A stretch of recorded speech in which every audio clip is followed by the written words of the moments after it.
সমাজের শিক্ষার্থী কিন্তু তোমাদের দেখতেছো কিছু কোচিং সেন্টার পক্ষ থেকে আমি কিছুটাই আজকে তোমাদের সাথে যেটা নিয়ে আলোচনা করব কেমিস্ট্রি চ্যাপ্টার 4।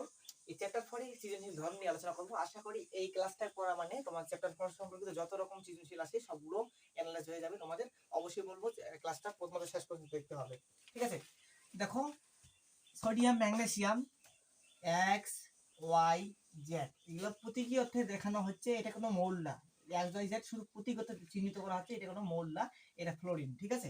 এখন দেখো কোন নম্বর বলতেছে এক্স মৌলটির ইলেকট্রন বিন্যাস চিহ্নিত করে ইলেকট্রন বিন্যাসটা করতে হবে।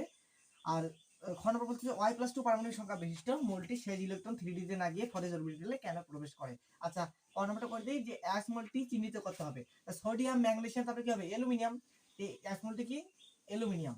এবার হচ্ছে কি ওয়াই, দেখো ক্লোরিন, ক্লোরিন ব্রোমিন, এটা হচ্ছে ক্লোরিন, এটা হচ্ছে ব্রোমিন, ঠিক আছে? চিহ্নিত করে ফেললাম। এক্স মৌলটি ইলেকট্রন বিন্যাস নির্ণয় করো। অ্যালুমিনিয়াম, অ্যালুমিনিয়ামের ইলেকট্রন বিন্যাস কিভাবে করবে দেখো তো। অ্যালুমিনিয়াম 13 জিটার, তাহলে আমরা ইলেকট্রন বিন্যাস করব 1s2 2s2 2p6 3s2 3p1 3p1। আশা করি বুঝতে পেরেছে। এ বলতেছে y প্লাস 2 পারমাণবিক সংখ্যা বিশিষ্ট মৌলটি শেষ ইলেকট্রন 3D তে না গিয়ে ফরেজ অরবিটালে কেন প্রবেশ করে। y হচ্ছে ক্লোরিন, ক্লোরিনের পারমাণবিক সংখ্যা 17, 17 এর সাথে যদি আমরা 2 যোগ করি, অর্থাৎ 2 যোগ করতে বলতেছে, তাহলে আমাদের 17 যোগ 2 19, 19 মৌলটার নাম কি বলতো? ক্যালসিয়ামের আগের মৌলটার নাম কি? ক্যালসিয়ামের আগের মৌলটার নাম কি একটু জানিয়ে দিবে আমাদের। পটাশিয়াম। পটাশিয়াম মৌলটা কি? মৌলটা হচ্ছে পটাশিয়াম।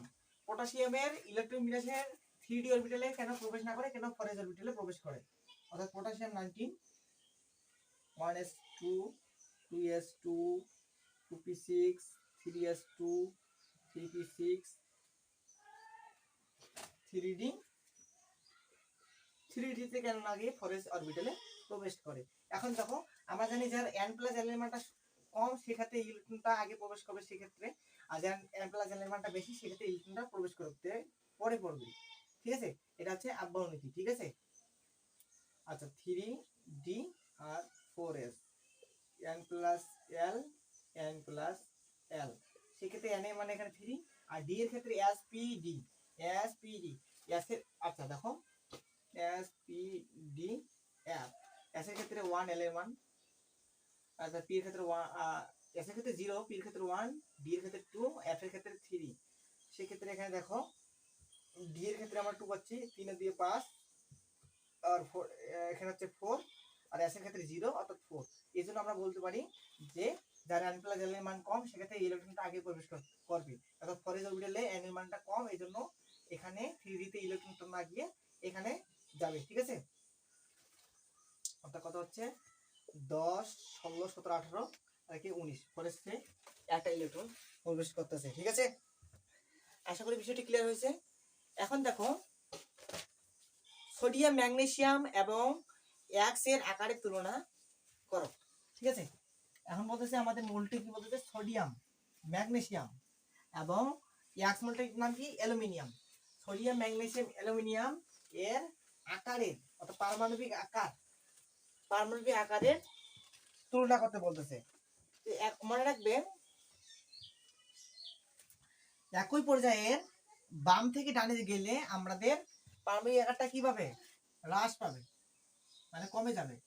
একই পর্যায়ে বাম থেকে ডানে গেলে পারমাণবিক আকারটা হ্রাস পাবে, আর আমাদের গ্রুপের হচ্ছে উপর থেকে নিচে আসলে কি হবে, বাড়বে, অর্থাৎ বৃদ্ধি পাবে। অর্থাৎ এখানে দেখো সোডিয়ামের আমরা যদি দেখি আমাদের ডায়াগ্রামটি,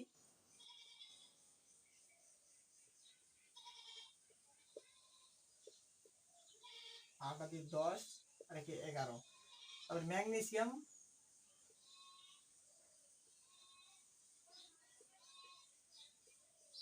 এগুলো ইলেকট্রন, ম্যাগনেসিয়াম হচ্ছে কত 12, ঠিক আছে? সোডিয়াম ম্যাগনেসিয়াম অ্যালুমিনিয়াম 13, এটা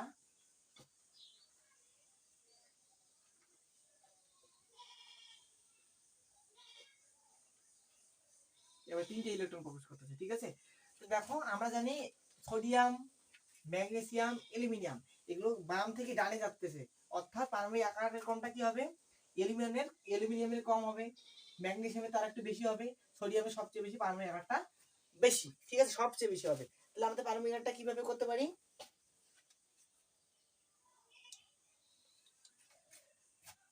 তাহলে আমাদের পারমাণবিক আকারটা কিভাবে করতে পারি, অর্থাৎ সোডিয়াম নিউক্লিয়াসে 11টি প্রোটন ও বাইরে 11টি আমাদের কি ইলেকট্রন আছে, তাহলে 11 11 কত, বাইরে রেখে সোডিয়াম, সোডিয়াম 11। আচ্ছা একটু লক্ষ্য রাখো, সোডিয়ামের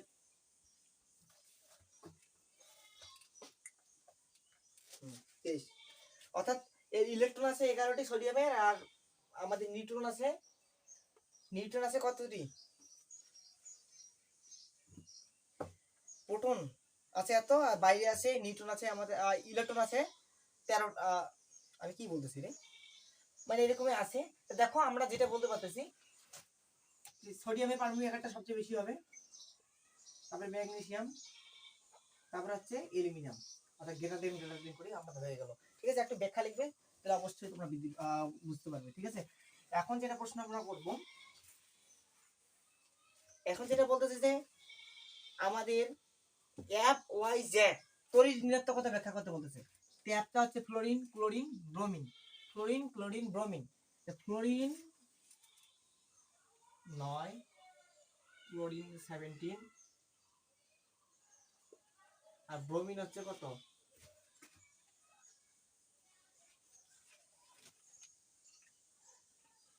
আচ্ছা দেখি আমরা, ফ্লোরিন, ক্লোরিন, ব্রোমিন, ব্রোমিন হচ্ছে আমাদের 35 পারমাণবিক সংখ্যা। এখানে বলতেছে তড়িৎ ঋণাত্মকতা আমাদের ব্যাখ্যা করতে বলতেছে। তড়িৎ ঋণাত্মকতা আমি কিভাবে ব্যাখ্যা করতে পারবো, তো আমরা জানি কি, এবার হচ্ছে তড়িৎ ঋণাত্মকতা কিভাবে, একই পর্যায়ে বাম থেকে ডানে যদি যায়, একই পর্যায়ে বাম থেকে ডানে যদি যায়, আমরা পারমাণবিক আকারটা কমে ছিল, এবার বাড়বে, আর উপর থেকে নিচে আসলে এবার কমবে, ঠিক আছে, মনে রাখবে। দেখো আমাদের 35 ব্রোমিন, তাহলে আমাদের কি ফ্লোরিন, ক্লোরিন, ব্রোমিন এগুলো সাজতে কিরকম, এটা আমরা সাজতেছে হচ্ছে উপর থেকে নিচে আসতেছে, অর্থাৎ গ্রুপ 17 এর মোল, অর্থাৎ হ্যালোজেন গ্রুপের মোল এগুলো, ফ্লোরিন, ক্লোরিন, ব্রোমিন হচ্ছে হ্যালোজেন গ্রুপের মোল, এগুলো দেখো উপর থেকে নিচে আসতেছে। তাহলে আমরা বলতে পারি কি, ব্রোমিনের কি পারমাণবিক আকারটা সবচেয়ে কি কম, আর ঋণাত্মকতা তো কম, তার একটু বেশি হচ্ছে ক্লোরিন, তার একটু বেশি হচ্ছে আমরা ফ্লোরিন, অর্থাৎ ফ্লোরিন হচ্ছে সবচেয়ে ঋণাত্মক মৌল, ঠিক আছে। তারপরে আমাদের প্রশ্ন বলতেছে সোডিয়াম এবং ওয়াই মলটির উচ্চ তাপমাত্রা সক্রিয় হলো, সক্রিয়তার কারণ ভিন্ন। ওয়াই মলটিকে এখানে দেখো, ওয়াই মলটি মানে কি ক্লোরিন, সোডিয়াম এবং ক্লোরিন উচ্চ তাপমাত্রায় যদি সক্রিয় হয়, সক্রিয়তার কারণটা ভিন্ন, ঠিক আছে। সক্রিয় মানে কি, হয় ত্যাগ করবে নাহলে গ্রহণ করবে। তাই এখানে একটা লক্ষ্য রাখি, সোডিয়াম আর হচ্ছে ক্লোরিন, সোডিয়াম হচ্ছে একটা ধাতু, সোডিয়াম, আর ক্লোরিন হচ্ছে একটা অধাতু, ঠিক আছে। এখানে সোডিয়াম ইলেকট্রন ত্যাগ করবে আর ক্লোরিন ইলেকট্রন গ্রহণ করবে, তাই হচ্ছে ধনাত্মক এবং ঋণাত্মক প্রান্ত সৃষ্টি করবে, অর্থাৎ ধনাত্মক এবং ঋণাত্মক প্রান্ত যদি সৃষ্টি হয়, তাহলে এটা হচ্ছে কি আয়নিক যৌগ। রাসায়নিক পঞ্চম মধ্যে তোমরা এই বিষয় সম্পর্কে আরো ভালো জানবে, আয়নিক যৌগ, সমযোজী যৌগ। সোডিয়াম একটা ইলেকট্রন ত্যাগ করবে, ক্লোরিন একটা ইলেকট্রন গ্রহণ করবে, তাই আমরা বলতে পারি যে সোডিয়ামটা আমাদের উচ্চ তাপমাত্রায় সক্রিয় হলো, সক্রিয়তার কারণটা ভিন্ন। এই জন্য বলতে পারি এগুলো হচ্ছে আমাদের ধাতু ও ধাতু হওয়ার জন্য সক্রিয়তার কারণটা ভিন্ন। এক্স মৌলটির ইলেকট্রন বিন্যাসের মাধ্যমে গ্রুপ এবং পর্যায় নির্ণয় করতে হবে। এখন এক্স মৌলটি হচ্ছে অ্যালুমিনিয়াম, অ্যালুমিনিয়ামের গ্রুপ এবং পর্যায় কিভাবে নির্ণয় করব, একটু লক্ষ্য রাখো। 13 এই ক্লাসগুলো বেসিক ক্লাস দিয়ে দিতাম, অবশ্যই বুঝতে পারতে, যেহেতু সৃজনশীল ধরাই দিয়েছি, যেহেতু আমি একটু সময় পাচ্ছি না, সময় পেলে অবশ্যই আমি বেসিক ক্লাসটা দিয়ে দেবো। অবশ্যই বেসিক ক্লাস আছে, অবশ্যই কমেন্ট বক্সে জানাবে, আমি একবারে তোমার সৃজনশীল ধরাই দিচ্ছি। দেখো 13 1s2 2s, মানে ইলেকট্রন বিন্যাসগুলো ভালোভাবে জানতে পারবে বেসিক দিলে।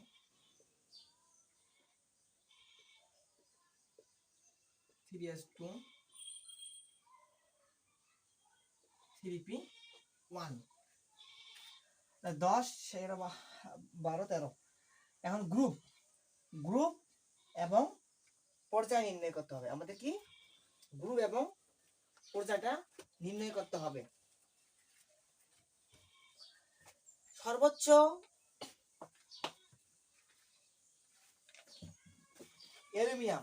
অ্যালুমিনিয়ামের n এর মানটা কত দেখো তো। n এর মানটা এখানে আমাদের দেখো, n এর মানটা 3, এখানে n এর মানটা 3, অর্থাৎ ইলেকট্রন সমূহের সাথে যে আমাদের মানগুলো থাকবে, অরবিটালের মানটা থাকবে, এটা হচ্ছে আমাদের 3, অর্থাৎ এখানে আমাদের s এর মানটা কত পাইলাম, s এর মানটা আমরা পাইলাম 3, s আর p। আচ্ছা আমি তো ভুল বলতেছি কেন রে। ওই s এর সাথে যে আমাদের s একটা আমাদের অরবিটাল আছে, এই অরবিটালের সাথে এখানে দেখো আমার 3 আছে, তাহলে s এর ক্ষেত্রে আমরা পাচ্ছি 3, আর আমাদের s এর সাথে আমরা 3, কিন্তু এখানে দেখো s একটা মৌল, এই মৌলের ইলেকট্রন আছে দেখো দুইটা, এই s এর দুইটা ইলেকট্রন, এবং p তে ইলেকট্রন আছে কত, একটা। তে s এবং p তে যতগুলো ইলেকট্রন থাকবে সেটি হচ্ছে তার গ্রুপ নম্বর 2+1, অর্থাৎ অ্যালুমিনিয়াম হচ্ছে 3 নং গ্রুপের মৌল। এখন তোমরা পর্যায় সারণী তোমার বইতে আছে, এখন দেখো যে 3 নম্বর গ্রুপের মৌল হচ্ছে আমাদের, 3 নম্বর গ্রুপের মৌল হচ্ছে আমাদের অ্যালুমিনিয়াম। আমি কি বলতেছি রে। আচ্ছা তার আগে এটা তো হলো 3 নম্বর গ্রুপ না, এবং এর সাথে 10 যোগ করতে হয়, 10 যোগ করতে হবে, তাহলে 10 আর 3 13, অর্থাৎ 13 নং গ্রুপের এটা মৌল। ঠিক আছে, এগুলো তোমাদের বেসিক ক্লাসে অবশ্যই দেওয়া উচিত ছিল। এবং পর্যায় নম্বরটা কিভাবে নির্ণয় করবো, পর্যায়টা হলো আমাদের, আচ্ছা সর্বশেষ কক্ষপথে যদি s অরবিটাল থাকে, সর্বশেষ কক্ষপথে যদি s এর অরবিটাল থাকে, যদি p অরবিটাল না থাকে এখানে, সেক্ষেত্রে s এর যতগুলো ইলেকট্রন আছে এটাই তার গ্রুপ সংখ্যা, গ্রুপ নম্বর। এবং s ও p তে ইলেকট্রন যদি থাকে, যদি s আর p থাকে, সেক্ষেত্রে আমাদের দুটো ইলেকট্রন যোগ করলে হয়ে যায়।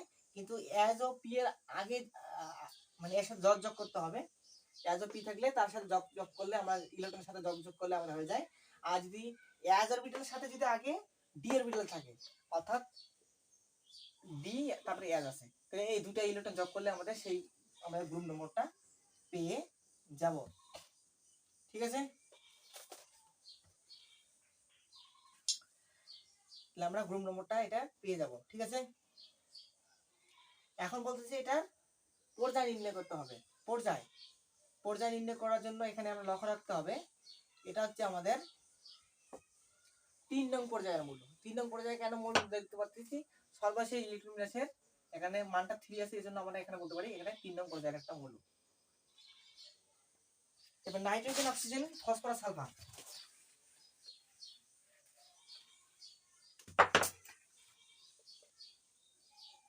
ফসফরাস, সালফার আয়নীকরণ শক্তি ব্যাখ্যা করো।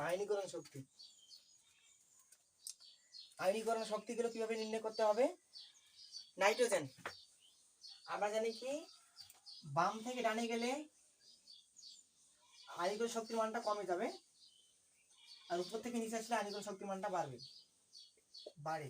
এই জন্য দেখো নাইট্রোজেন আয়নীকরণ শক্তিটা বেশি হবে, তারপরে ফসফরাসের, তারপরে সালফারের, তারপর সর্বশেষ অক্সিজেনের মানটা থাকবে। ঠিক আছে, এরকম বলতে পারি নাইট্রোজেন ফসফরাসের আয়নীকরণ শক্তির মানটা অনেক বেশি।